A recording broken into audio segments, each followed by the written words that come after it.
সিম যারা খেতে পছন্দ করে না বাড়িতে, এই রেসিপিটা আমার রেসিপিটা ফলো করবেন, 8 থেকে 8 সবাই আঙুল চেটে পেটে খাবে।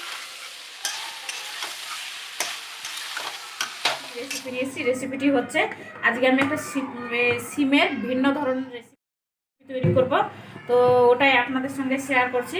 আমার কড়াইটা এখানে গরম হয়েছে, কড়াইতে আমি সরষের তেল দিয়ে দিলাম পরিমাণ মতো।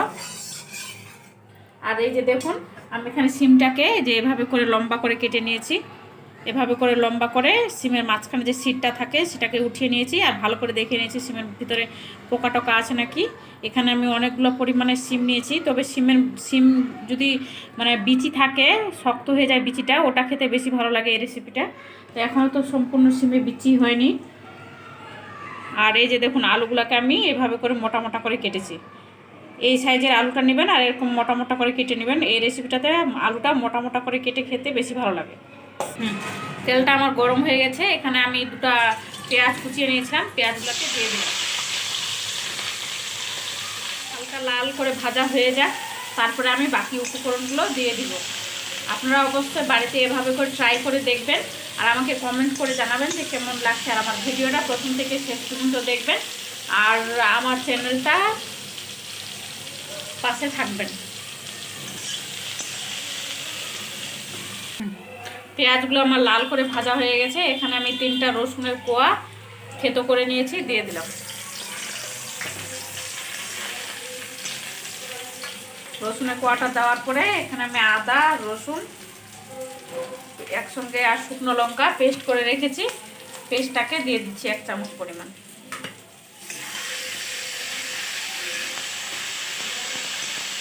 দিয়ে ভালো করে নেড়ে চেড়ে নেব, যাতে সব কিছুর সঙ্গে ভালো করে সেট হয়ে যায়। এখানে আমি কালো সরষা পেস্ট করে রেখেছি, অল্প পরিমাণে কালো সরষাটা দিয়ে দিচ্ছি।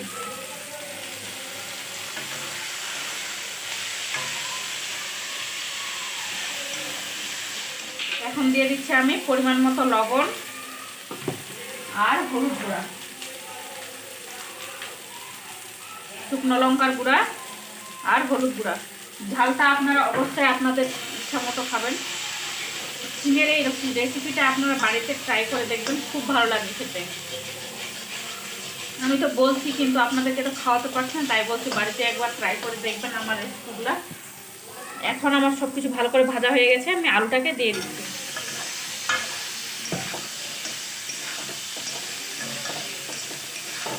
আলুটার সঙ্গে সব কিছু ভালো করে মেখে নেব।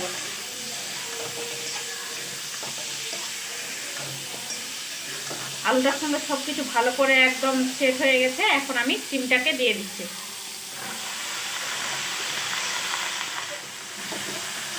সব কিছু আমার দেওয়া হয়ে গেছে, এখানে যে বাটিটাতে সরষেটা পেস্ট করে রেখেছিলাম এটাতে একটু জল দিয়ে দিব। এই যে অল্প পরিমাণে আমি জল দিয়ে দিচ্ছি বাটিটা ধুয়ে।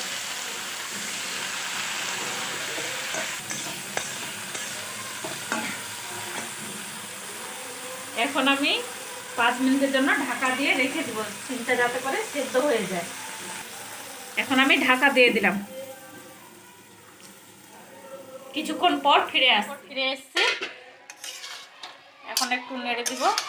এই যে দেখুন কি সুন্দর কালারটা চলে এসছে, আর দেখে তো মনে হচ্ছে সিমটা সেদ্ধ হয়ে গেছে। এই যে দেখুন সিমটা সেদ্ধ হয়ে গেছে, এই যে হাত দিয়ে চেপে দেখাচ্ছি সিমটা সেদ্ধ হয়ে গেছে। আলুটাকে দেখে নিই।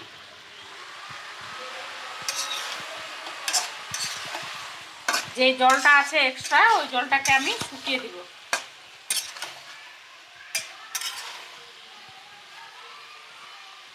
এই রেসিপিটা করতে বেশি কিছু লাগে না, বাড়িতে যা যা মশলা থাকে সেই মশলা দিয়ে একদম তৈরি হয়ে যায়, আর খেতে তো খুবই সুন্দর লাগে। তো আর এই রেসিপিটা একদম গ্রামের দিকেই হয়। আমি আর 2 মিনিটের জন্য ঢাকা দিয়ে রেখে দিচ্ছি, আর ভালোভাবে সেদ্ধ হয়ে যাওয়ার জন্য। 2 মিনিট পর ফিরে আসছি। আমি কিছুক্ষণ পর আবার ফিরে আসলাম। এই যে দেখুন একদম সুন্দর হয়ে গেছে। এখন আমি কিছু মশলা দিয়ে দেবো। এখানে আমি 5 ফোড়ন ভেজে গুঁড়ো করে নিয়েছি, মানে খুব গুঁড়ো করে নিয়ে 1/2 ভাঙা করে নিয়েছি, এটাকে দিয়ে দিলাম।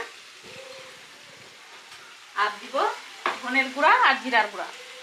ভাজা ধনের গুঁড়া আর ভাজা জিরার গুঁড়া দিয়ে এবারে আমি ভালো করে সব কিছু একসঙ্গে করে দেব। এই রেসিপিটা, এই সিম যারা খেতে পছন্দ করে না বাড়িতে, এই রেসিপিটা, আমার রেসিপিটা ফলো করবেন। 8 থেকে 8 সবাই আঙুল চেটে পেটে খাবে।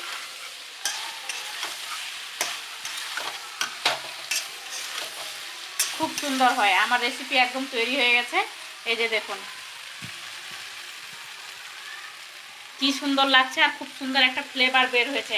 আপনাদেরকে তো আমি বোঝাতে পারবো না ভিডিওতে, তাই বলছি বাড়িতে আপনারা অবশ্যই ট্রাই করে দেখবেন।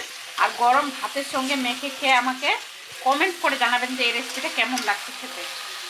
সিমের এই রেসিপিটা খেলে আপনারা একদম ভুলতে পারবেন না। তো আমার ভিডিওটাকে আপনাদের যদি ভালো লাগে তাহলে আমার ভিডিওটা লাইক করবেন, শেয়ার করবেন অ্যান্ড কমেন্ট করে জানাবেন। আর আমার চ্যানেলটা সাবস্ক্রাইব করবেন, পাশে থাকা বেল আইকনটি প্রেস করবেন সবার আগে নোটিফিকেশন পাওয়ার জন্য। ধন্যবাদ।